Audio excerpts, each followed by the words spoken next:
I love the plants, I love the farmers, I love the people. It's just, kind of love it all, really. I love the ticklers. I don't know what I'd be doing without it. It's hard. That's another thing that sometimes gets you, isn't it? It's like, well, what would I do?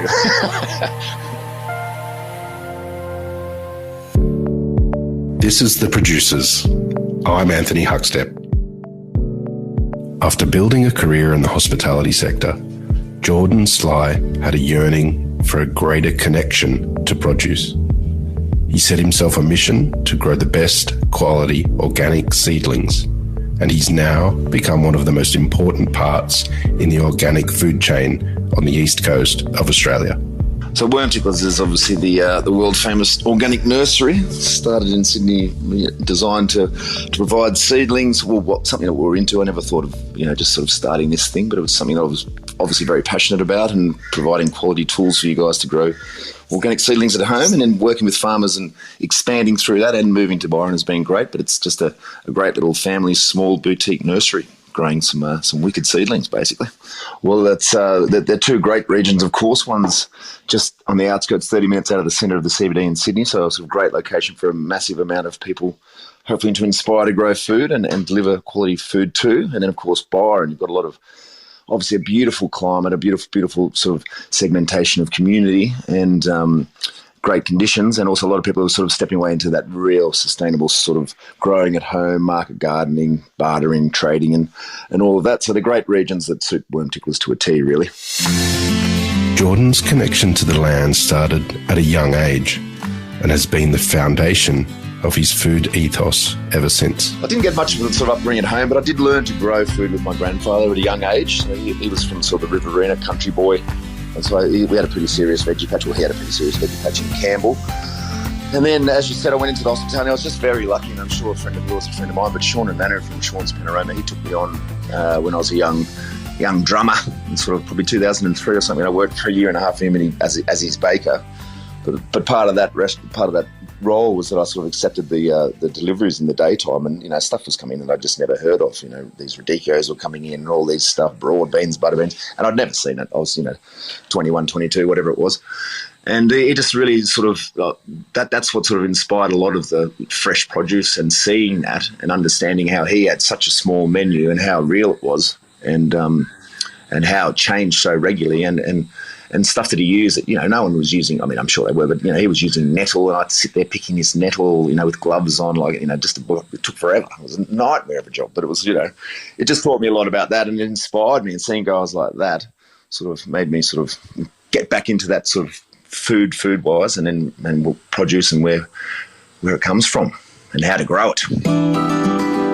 After moving out of Sydney to find a deeper meaning in life, Jordan started growing his own seedlings, and it triggered a fascination in growing his own produce too. It all started just through a drive and an interest in food, actually. So I was working in a couple of great restaurants, playing music at the time, and I took a little house up in the Blue Mountains to get out of the big smoke for a while, and to work out what I was doing. And I simply covered a little garage with some plastic, and started growing some seedlings, and then, sort of, without using the word of organically, but it just kind of grew. And it was that time, sort of 10 years ago, where people were looking at a bit more health, and kale became a thing, and other things sort of followed suit, and farmers markets, and there became this sort of connection, I guess, luckily by chance at the same time as I kind of was into that. A lot of other people sort of into growing a bit of food at home and being a bit more sustainable. So it was kind of just very humble beginnings, and we still are very small, but now we've got a couple of sites, and we've grown a lot of seedlings that a lot of people have grown and eaten, which is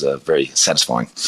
There were many times I had to look at myself and I was thinking, mate, well, for one, I didn't really know what I was doing, and I just kind of learnt by failure, and I took on this thing, and I sort of, like you do, you dive in pretty deep, and obviously finances are a huge thing starting a business, and we just sort of had a few seedlings. We do a couple of little markets, and buy another tunnel if we made some money, and you just sort of hit these hurdles along the way. But definitely that at the start, just sort of starting a business from nothing, and then facing, obviously, the challenges became starting with the backyard kind of operation, and then working out what to do with the business in a sense. So, starting of it, and then the sort of turning into actually a real thing that to bottom line mean that actually could sustain some sort of income and be a business to start with. But the great thing there was the guys sort of, everyone jumping around me, wanting to do well and sort of growing for the farmers and getting that little chance, those little opportunities that small businesses sometimes get, that sort of given the opportunity to expand. So it was sort of just the initial period of starting it and wondering if it was just madness. And then secondly was the idea of actually getting a really good product behind us, because that's what I knew it would come down to. And the main thing for me was having something that A, was organic, and then B, had no plastic. So we've never used any plastic pots or any of that sort of thing. So we started in a way that was very time-consuming and labour-consuming, mixing our own mixers and all that sort of stuff. And that's what kind of happens when you start a business and you can't quite afford to get to the next level where you can have all your soil delivered and all that sort of thing. But it was basically just a lot of greens and just trying to step away from in an industry, which I still find is a little bit sort of, not older, but a little bit sort of, it's just sort of stuck in its way. So sort of just trying to break the mold of like, why can't we just do this a different way so that it's easier, better for the environment and a bit more fun.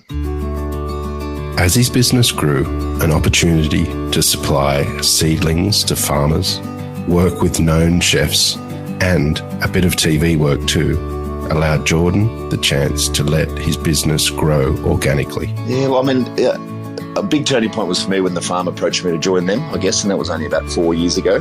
But prior to that, there was a couple of little carrots. You'd also, something good would happen. Someone, a chef would be interested in you, or I won a couple of little awards. But then it was basically kind of, then I got some sort of, a little bit of profile. It was just, again, because it was an interesting little space and people were a bit more interested in it. So I think sort of working with Marty Bowitz on the Cooks Co-op and getting a bit of TV stuff with the Today Show and just a few little bits and pieces that maybe, people think, cool, Wormticklers is a cool little business and they, it might actually be a little thing, It's kind of, it really was that small at the time, so. The breadth and depth of his range these days is dependent on location and the local clientele.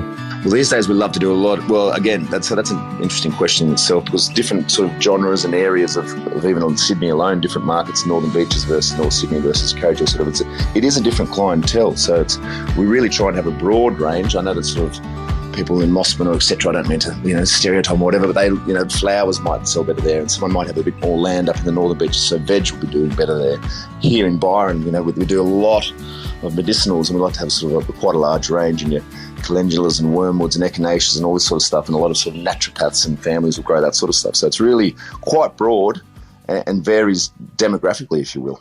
So we grow a couple of different methods. There's cuttings where you take a cutting from a stock plant, and obviously then there's growing from seed, which we primarily do. So direct seeding, but again, what I kind of learned and the example to give is that just don't really cut the corners, use the best seed. We've always made it our purpose to have, get a really good soil mix so that we're sort of looking after our irrigation and just doing those simple things right.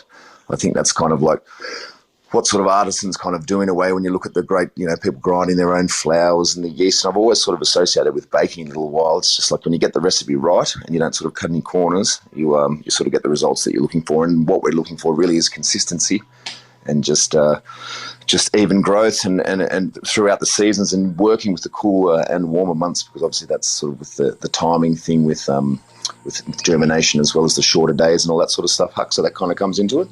But really just keeping it simple from the start and using good inputs is what I've learned really works.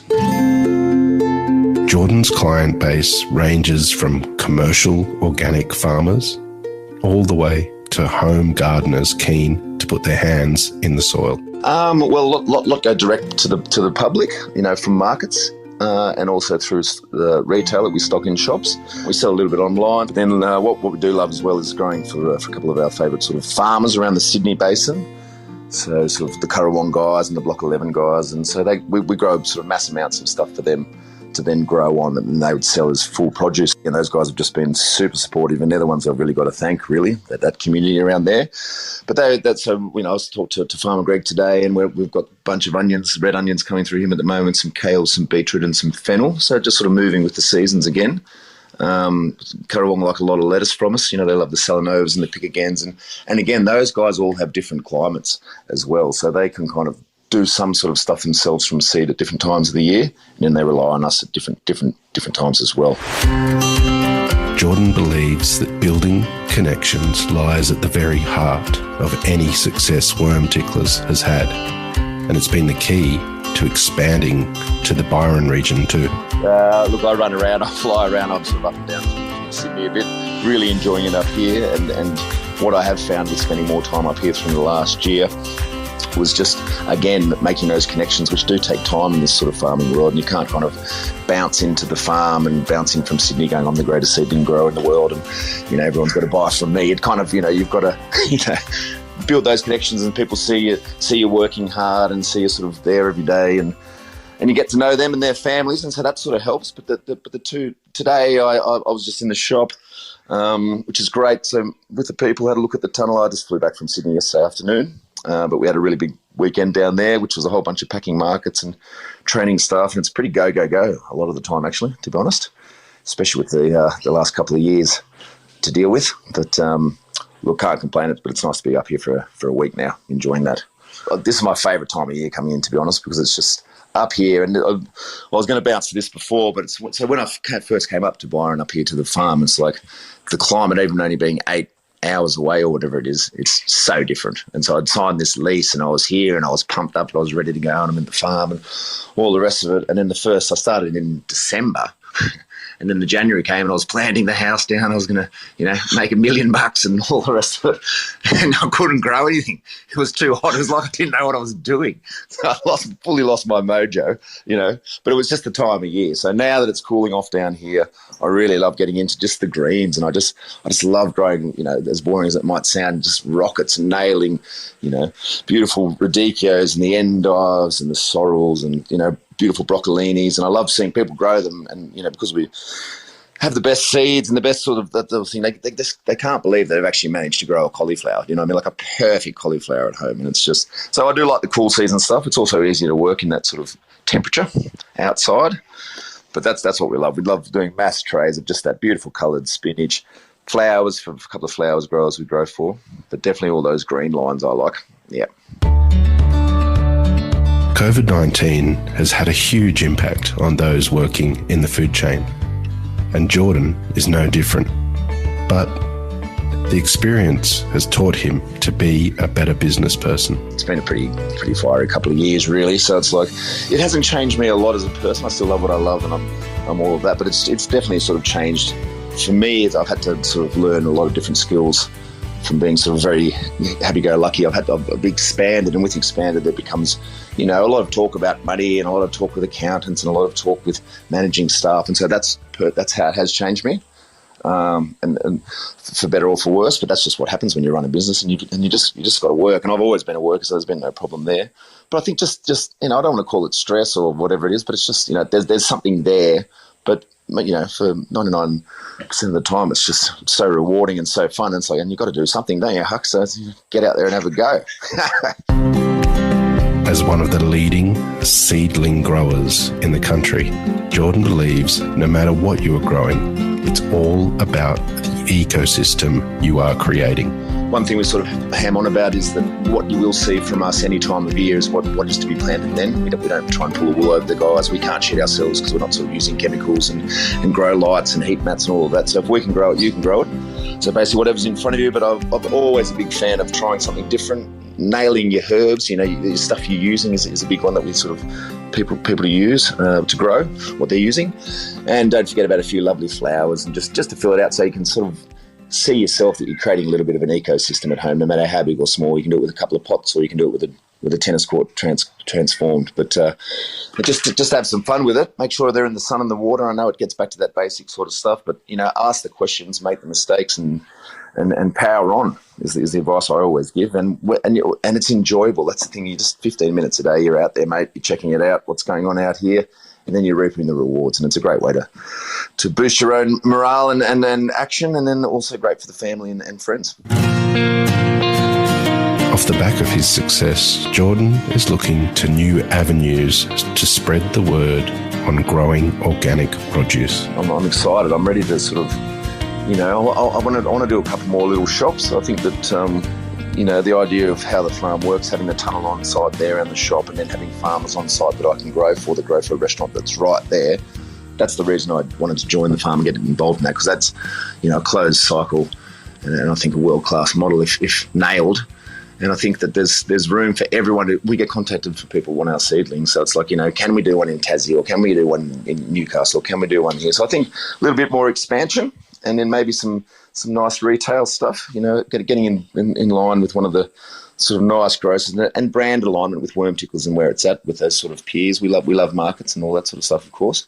But I think a couple more shops, and I want to do further education stuff. So I just, especially up here at the farm, I think a lot of people, or in Byron in general and the surrounding areas, people sort of move to the area for a reason, or they do have a bit more land and they kind of want to learn this stuff. Like people who are actually interested in what I do, because it's, obviously it is growing food and it's got that sort of huge underlying importance, but it's hard to get the information. I just think I should want to share this and get everyone doing that, because it's, that's what it's all about. What it was all about from the start. And then I think still a very important message to pass on now. Forget the Wiggles, the Wormticklers, a kids' show getting them enthused about growing food, are the next big thing in kids' entertainment. Yeah, so we've actually got some exciting news. We're playing the Kids Zone Splendor this year. I've been working with one of my musical mates on a Wormticklers show for years now, and it's sort of been on and off, but we're headlining. We've got the guys out there. We've got Roy Aubergine and his lads out there. I think Rob knows a little bit about this, but it's good to go. It's like the Smurfs meets Wormticklers meets the Wiggles, really. So excited about that. And again, that's just about fun and people planting seeds and just getting out there with a good message and kindness. Well, we've got 20 songs, and my mate Elliot from the Delta Rigs, we've been writing together for years, and it's actually really quite funny, yeah, but clever as well. So that's exciting as well. You just got to do something. As I said, it's been 10 years, and it's like, I love seedlings. I always will love seedlings, but there's just what do you keep doing? How do you keep your mind away from paying people on zero and all the rest of it? You're going to actually love it. Come up. For Jordan, it's all about the next generation, seeing the enthusiasm of kids embracing nature and putting their hands in the soil makes it worth it. Well, look, I love the kids. Like, I get the kids coming into the store here, kids going to the markets down there, and they've literally saved their pocket money, and they just charge in, and they want to buy a nasturtium or a flower or radish seeds, and they legitimately want to spend their money, on seedlings. And that, to me, is just the best. Those little guys are just rad, and that is the future. And I've just, and now a couple of them work for me, and I've known them for 10 years from the markets, and now they're working for me in Sydney. So that's super rewarding, and it really is. Makes you feel like it's a little family, which is what you want. And it's very pleasing, very pleasing. So many friends made through markets and through farming and through restaurants, as mate. And that's real stuff. I love the plants, I love the farmers, I love the people. It's just, kind of love it all, really. I love the ticklers. I don't know what I'd be doing without it. It's hard. That's another thing that sometimes gets you, isn't it? It's like, what would I do? Might get back on the drums, Huck. What are you doing, eh? From home gardener to one of Australia's leading organic seedling producers, Jordan Sly has created something quite special on the east coast of Australia. But he's only just getting started, if the Wormticklers Kids Show has anything to do with it.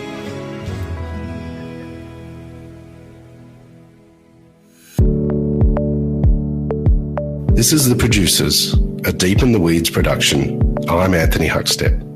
Stay tuned as we share the stories of producers, farmers, makers and growers, the true lifeblood of the food industry. Follow us on Instagram at Producers Podcast, or email us at producerspodcast@deepintheweeds.com.au.